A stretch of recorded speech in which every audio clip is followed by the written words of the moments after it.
The Maroon White Pod brought to you by Citylink. For bookings, timetables, updates and any other information, head to citylink.ie. You're welcome along to the Maroon White Pod. Galway face Donegal this weekend in the All-Ireland semi-final on Sunday, July 14th at 4 p.m. Massive week ahead for Galway fans to look ahead, and loads of excitement, I'm sure, and you can already tell with all the transport and everything booked out. But we're doing something different this week.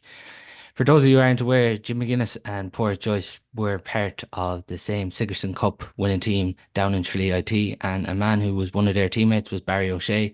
So we're going to kind of look back down memory lane at this Tralee IT and where it came from, and maybe get a few stories about Mcguinness and Padraic Joyce along the way as well. Barry, you're obviously teammates with the two lads.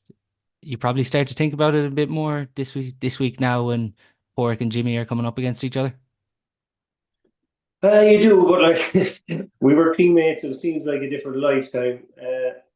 20, whatever, 25, 26 years ago, you wouldn't have said that Padraic Joyce and Jimmy Mcguinness were going to be matching up against each other in all Ireland semi-final. Definitely not. Especially Jimmy.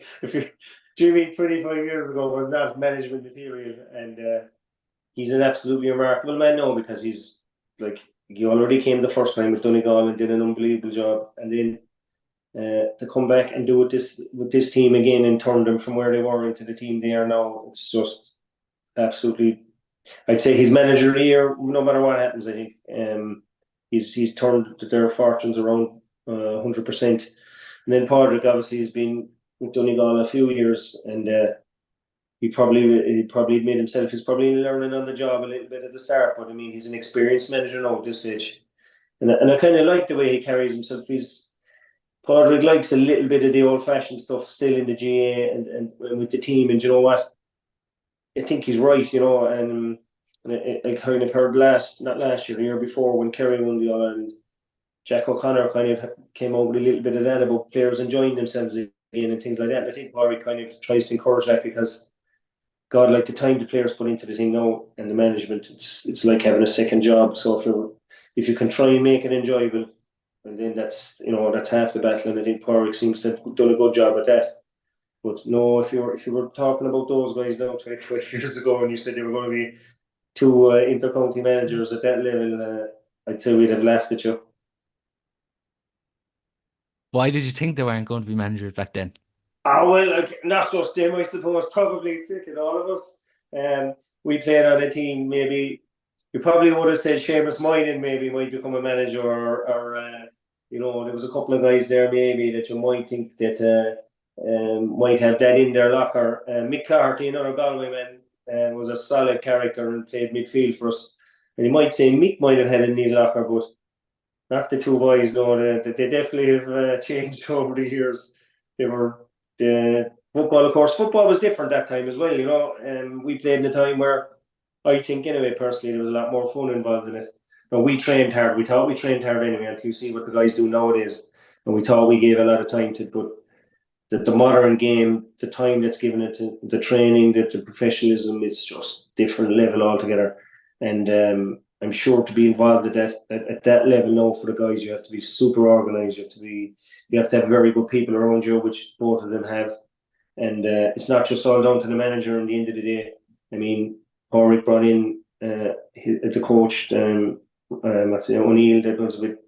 He's been around the block with a few different teams with unbelievable experience in his own right, and John Concannon and his backroom team. And obviously, I'd say I don't know what way Jamie operates, but he seems to be a little bit more in control of a lot more of what goes on, and that's the way he operates. No, I might be wrong on that, but he looks like a guy who really controls every detail, and detail is the thing with him. Like, he seems to just really, really zone in on every small detail. And I watched them against Loud. No, they weren't probably defensively very good against Loud, but my God, when they attack, they've got some pace and power in the team, and they're good finishers. I mean, they kicked 121 from play in that game. So I'm sure while Galway have very good attackers too, I think if you're looking at them going into the game the next day, you'd be looking at setting up strong defensively. And all of us know as football purists hate to hear the talk about defence because if you match the way Donegal play, it could turn into a bit of a flicking up and down the field and a lot of defending, and it mightn't be the open classic that we would hope for. But maybe we might be wrong. We might be wrong on that. And the other semi-final, I think, can be probably along the same line. So hopefully, a bit of football will break out in the middle of all the tactics. Just to go back to Tralee ID, because it was really special what you did at that time. Where did it come about? Like, obviously, you got some brilliant players down to Tralee at that time, but where do you feel the Sigerson Cup success came from? Like I had kind of I was familiar with the Sigerson Cup, I'll put it that way, because my father had been in UCC years ago, and my brother was playing in UL, and he's a little bit older than me, so he had played Sigerson Cup. I actually played against him he was playing on the UL team that we beat in the final. But so I kind of knew the traditions of Sigerson was a huge competition, and it was a competition that was worth winning. But Tralee IT was a small college at the time. It's a much bigger institution now, and it's all amalgamated into the university, but it was a much smaller operation at the time. But I suppose the key thing was there was a bit of ambition. You had Val Andrews, who wanted to drive it on. You had Bill Kennedy, who was a sponsor from the local co-op, Lee Strand, and there was just this vision that there was football in Kerry, and then they added in a few stars from around the country. I think like Poric wasn't recruited as such. Poric was coming to college, in Tralee anyway. Michael Donnellan came down, Jim Mcguinness. Then you had Seamus Moynihan, Mike Frank Russell, William Kirby.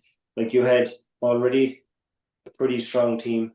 And at the time, God, as strong as our team was, we didn't win anything too easy. Like, there was a lot of good teams around the time, a lot of good footballers. So, but it was a brilliant competition. But I think it was basically Val Andrews kind of wanted this thing that he was going to make a strong Sigerson team in Tralee. And I suppose it was a little bit of timing too, because there was a lot of good players around the time, because we'd won the minor All Ireland '94, beating Galway. We won the '95 under 21 All Ireland. We won the '96 under 21 All Ireland. We were in the semi-final '97. So there was like a lot of good players around that age, around Kerry at the time.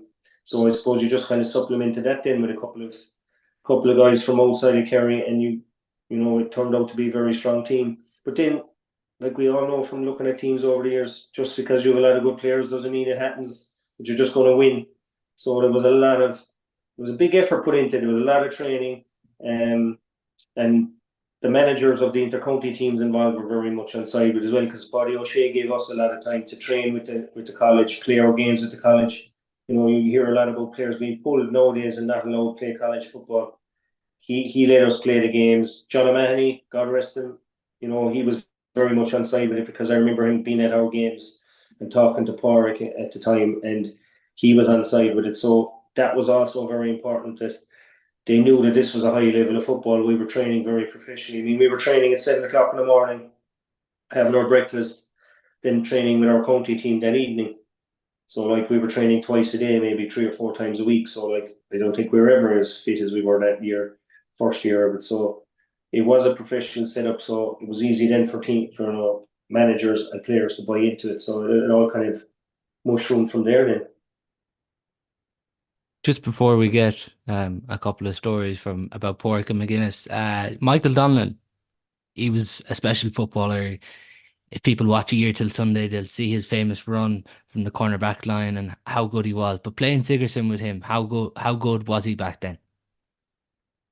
Like, he was probably, I would have always looked at him now and say, Paul, who played on our team, they were the first of that kind of new half forward position, where, like, they were picked as a left or a right half forward or centre forward, but they just played everywhere. And he was able to cover ground. He was able to go back into the fence, end up a corner forward, full forward. He could play anywhere, and he had the legs, the stamina, the athleticism to do it. And football then on top of all of that, like, he was just a phenomenon with pace and power. And I suppose the only thing probably that he lacked was probably longevity, because of the way he played. He probably got a lot of injuries in the end, and he probably didn't. He's probably nearly forgotten about in the annals by some people about Galway football. But God, he was some footballer, and he was was really the kind of one of the guys that I'd say a lot of the modern half forwards would be basing their game around. You know, he was kind of the first guy to play that role. He didn't just stay up there and play as a half forward. You could find him anywhere on the field, and I'm sure he was a nightmare to mark at the time for any player. I presume when you look back on it now and you see what you achieved with Tralee IT, it's probably the nights out and the crack and everything that you kind of look back on fondly, given you had the success. But I presume you had some great nights. Oh yeah, well look, I mean, in the end of the day, we were in college and it was college sports. So I mean, it wasn't as if we were hermits or anything. We did train hard, but we had good crack too. And there was a few, like I mean, there's a lot of stories are kind of blown out of proportion a small bit. Like there was a few of us dropped for. Actually, we played UCG in Galway, and what was the name? You probably know. Was it called the Farm or something? They had the pitch down there in UCG. That don't think they had been beaten there in. If they were ever beaten there or something, there was some kind of a statistic that they were a long time. I think was that correct? Yeah, I think it's a bit before my time now. Yeah, well, they hadn't been beaten there in a long, long time anyway. We went up there and Val dropped myself and Jimmy and Mike Frank Russell. Now, Mike Frank Russell doesn't even drink, so I don't know how he dropped him. But he dropped myself and Jimmy anyway, but, for having a little bit of a good time during rag week. Jimmy was dressed up as a bride in a mock wedding, and Val walked into the bar and just had one look at Jimmy and walked back out the door, and that was it. Jimmy wasn't picked for the game the following week. So that was kind of. But look, he brought us on and we won the game and everything worked out well in the game. But it just shows you too, though, like no matter who you were, in fairness to Val, and on a serious note, in fairness to Val, he wasn't just going to, suck it up and pick fellas. He said, look, this is the way we're doing this thing. If you're going to step out of line, you're not going to get picked. I wasn't dropped for drinking. I was dropped for telling him the training was boring one time because we were training for like 3 hours or something. So he didn't take too kindly to that either. But Val, I have great friends with Val now, but he was a tough enough taskmaster. He was a pure dog. He didn't take any messing. But yeah, look, I mean, you go back to college and like it's all these things are stories that allegedly happened or whatever. But genuinely, the night that we came back to Tralee with the All Ireland in 1997, we paraded through Tralee and whatever, and it was the first time in 11 years, which is this big drought in Kerry. But Poric was watching it from his apartment, his college apartment, which was just literally on the main street, looking down on the bus going past. And apparently, he told the boys, "As we'll be doing that next year." And you wouldn't have probably thought Galway were going to win it in '98 at that stage, and they did. So, and they had a fantastic manager, obviously, John O'Mahony, God rest him, and they had some brilliant players, and Jack Allen and Poric and those guys. So, yeah, we had a good time in college, but look, that was the way that the times were different. I don't think guys can let the hair down as much as they used to in that time. Good story there you mentioned about Jimmy. Do you have any other stories about Jimmy or Poric? Yeah, well, Jimmy, when he came to Kerry first, like was Jimmy had the long hair and he had the beard, and he was like our Lord up on the cross. But he was a great character. He's very very friendly guy. Typical Donegal, I would say, because Donegal, that's their nature. They're just great people. But it's probably not a funny story, but it's funny from our point of view. I think Colin Bonner was the Donegal manager at the time, and he rang Paddy O'Shea. He asked Paddy, could Jimmy train with Kerry for a time during the winter time while he was in college? And of course, Paddy, being Paddy, he agreed with him, and he said, "Yeah, there's no problem." He says, he can come down, and he said, "Tell him be at the roundabout there in Tralee at 6 o'clock and whatever time, and the boys will collect him and bring him to training." And Paddy rang. I'm not sure was it me or William Kirby, and he says, "Mcguinness will be at the roundabout." He says, "Don't pick him up." He says, "He's not fucking training with us." He says, "We're having no fucking outsiders training with Kerry." But he wouldn't tell Colin Bonner that. So poor old Jimmy was left with his gear bag at the side of the road. And I think that arrangement fell apart fairly quickly. I don't think Jimmy got to train with Kerry at all. Yeah, that was typical Paddy, though. He was thinking, no way was he going to train with us, but he told Colin Bonner anyway it was a good idea. We never actually discussed it after. I don't think Jimmy ever said a word. He knew just leave it alone and move on. He probably told Bonner that he was going training with us. Probably another night inside in the bar, maybe. Does anything stand out from Poric's time in Chile? But Poric was one of the lads. I mean, we were all obviously around the same age, and we were just constantly like college. That time was a constant piss up, to be honest. Like when we trained hard, but fuck me, there was a lot of good nights out, a lot of partying. And William Kirby's dad had a pub in town, the Brogue Inn, and we spent many a night inside there till 5 and 6 o'clock in the morning. I don't think like at the time that was normal. You know what I mean? Yeah, I think we were lucky. We played in a great time. If that was now, if Padraic Joyce was in a bar as a Galway player now at 3 o'clock in the morning, you'd probably be half the bar bloody trying to record him and spreading it all over the place that he's on the beer or whatever. So we had good times. None of it was recorded, thankfully, and some of it is in the memory banks, but not a lot, to be honest. We can't really remember most of what happened that time. We had brilliant times. Actually, we won the first Sigerson Cup in the north, and I remember the morning after I was sitting in the lobby with Padraic, and Val came along, and he wasn't very comfortable at the time. There was the Northern Ireland thing was still a little politically, there was a little political unrest up there, and I wasn't as comfortable maybe.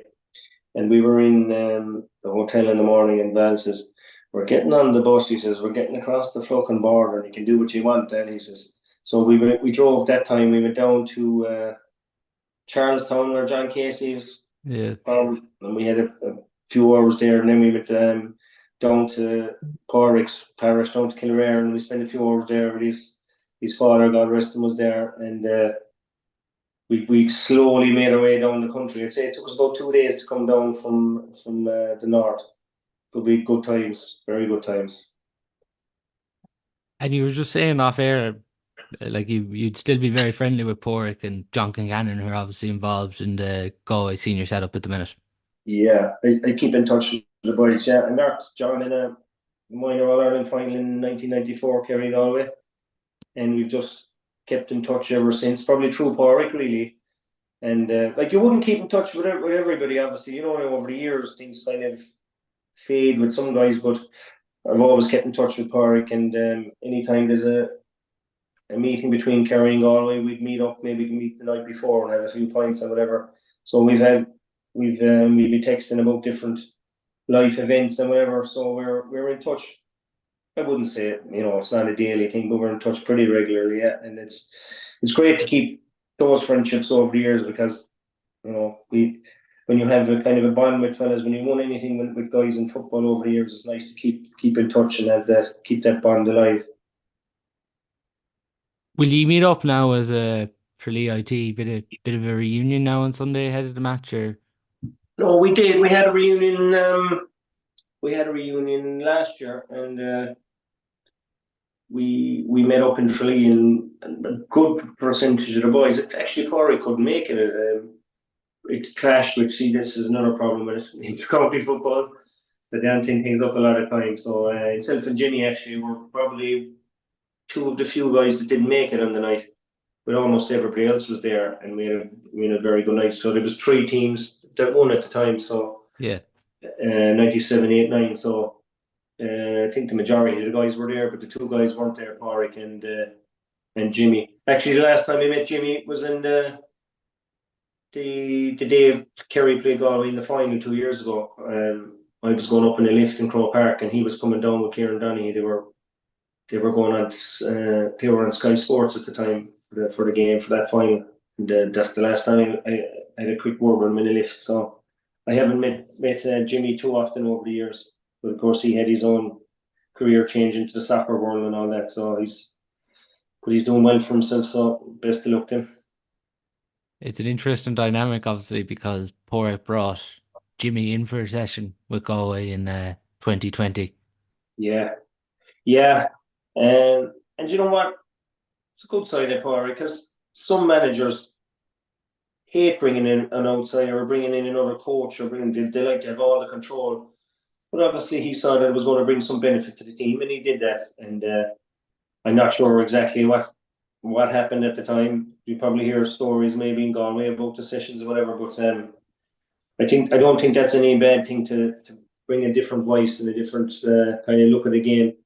But I don't think you learn much from Jim Mcguinness in one session. I think he's a kind of it's more of nearly a lifestyle the way he operates with the team. Like I think it looks like to me anyway.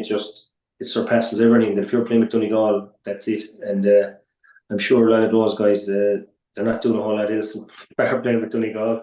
Whatever else is going on in their lives is suffering. I'd say.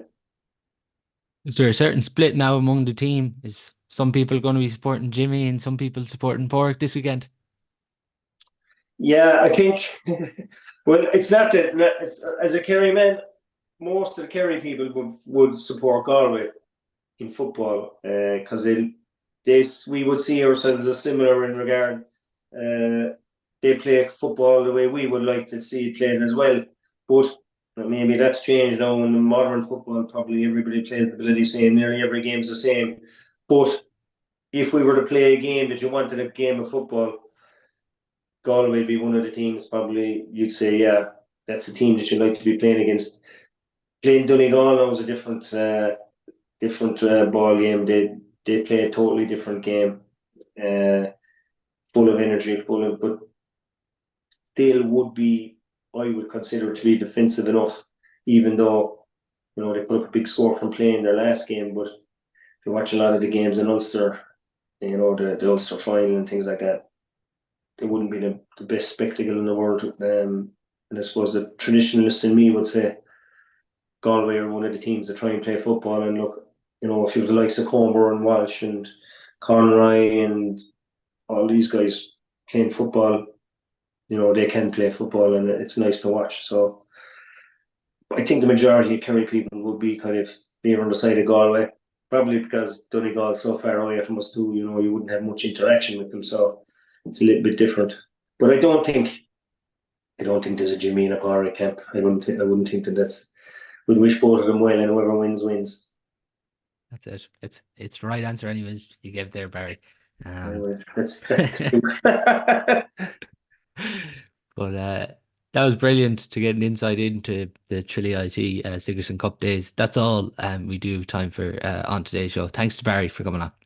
No matter.